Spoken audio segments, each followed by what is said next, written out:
Welcome back to Simple Cyber Defense. In this episode, we are going to be talking about the 23andMe data breach and the recent bankruptcy that they're going through, which will affect a lot of people's data, and let's get into it. So in October 2023, 23andMe disclosed a data breach that affected approximately 7 million customers. Though the hacker initially targeted a relatively small number of accounts, about 14,000, the 23andMe's interconnected data sharing system allowed access to a broader user base. So basically what this system was, it allowed users to share their data with other users to try to make connections for family history and things like that. And despite the presence of encryption protocols and access controls, the 23andMe security system was penetrated. The culprit of that penetration mostly stemmed from the use of credential stuffing attack, which basically is cybercriminals will take usernames and passwords that have been leaked from other sites and try to use them on the site they're currently attacking.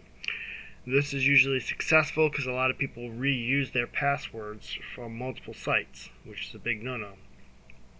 And they use these systems to try to get access. A lot of times it does become successful because there's a lack of two-factor authentication, which was present in the 23andMe data breach. So even though this happened in 2023, why are we talking about it today in 2025? Let's see, what happened was, due to many class action lawsuits and legal challenges from the public because of the data breach, 23andMe decides to go bankrupt and will basically almost shut down. So the next thing to think about is your personal data from these websites. What will happen to it? It's not really known what will happen in the bankruptcy process, but it is speculated that 23andMe could possibly sell the user data to whomever wants it. Could be healthcare systems, insurance companies, other DNA-based products, but it's really unknown what they will do with it. And that is alarming and should concern a lot of people, because without knowing what's going to happen to this data, it could end up in anyone's hands. And the only way to kind of combat this is to log into your if you do subscribe to 23andMe and do have personal data on there, I urge you to go in there today and delete it immediately, because who knows what they're going to happen with your data tomorrow or next week when they go through when they finalize the bankruptcy, and they have your data, which is very valuable for many people, and they will sell it to whomever is the highest bidder. That could be anyone, and that could put you into a lot of privacy issues, especially if, like, say, an attacker somehow is able to buy this data and somehow use it against you. Or maybe an insurance company will buy it and then realize, hey, you're at high risk of some disease and we don't want to cover you for that, so they will deny your claims. Or even insurance companies may use this data to increase rates because you're at a specific risk factor for something that's based on your DNA. A lot of times people don't really think about things like this because they trust the companies that are handling their data. Unfortunately, we live in a day and age where that's not always possible to trust every data or every company with your data.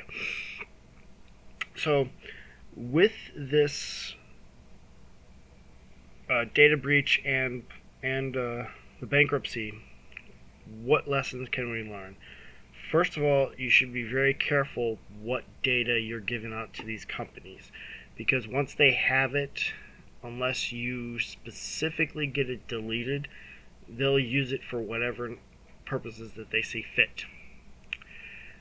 And another thing is use a password management system where you create strong and unique passwords for every different site that you have. I know that can be kind of difficult to remember everything, but luckily we have tools like Bitwarden, 1Password, Sticky Passwords, and so on to remember all those passwords for us and then have them manage it and insert it into whatever site that you're trying to log into. I personally use Bitwarden, and it is the all-around best one that I have found and used.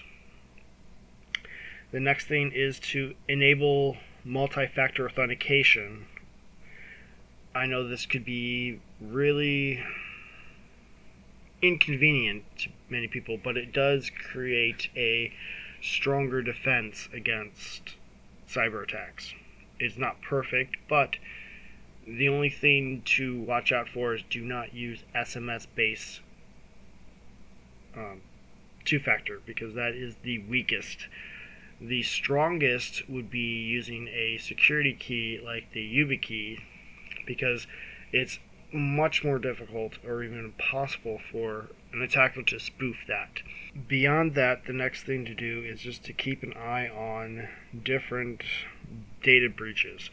Like you can go to Have I Been Pwned and check your username or your email address to see if it's been in any data breaches. If it has been, it's probably a good idea to change the passwords to where that email was leaked from, because a lot of times that data leak could also include not only your email address but maybe your password too, depending on how severe the data breach is. So it's always a good idea, if you see your email appear in those data breaches recently, a good idea to then change your password for that site. And as long as you use unique passwords throughout all the different sites, these stuffing attacks, credential stuffing attacks, will not work for you, because each website will have a unique password that can't be reused, because all of them are different. So with this in mind, it's very important to keep on top of what data each company has, because if it wasn't well known that 23andMe got attacked, then no one would know that their DNA data is out there for whomever to do whatever they want to with it. And with them also going bankrupt, they still have the data which they could sell to whatever company would want it. So if you don't feel the need that a company should have that data, it's probably a good idea to then delete it. That goes for any company like Google, Apple, Facebook. If you feel like they have too much data on you, it's probably a good idea to then go to those companies and review what data they have collected on you, and then decide, do they need the data or not. If you feel like they don't need the data, it's probably a good idea to delete it. And if you don't use their services often enough, it's probably a good idea to then just delete your account altogether.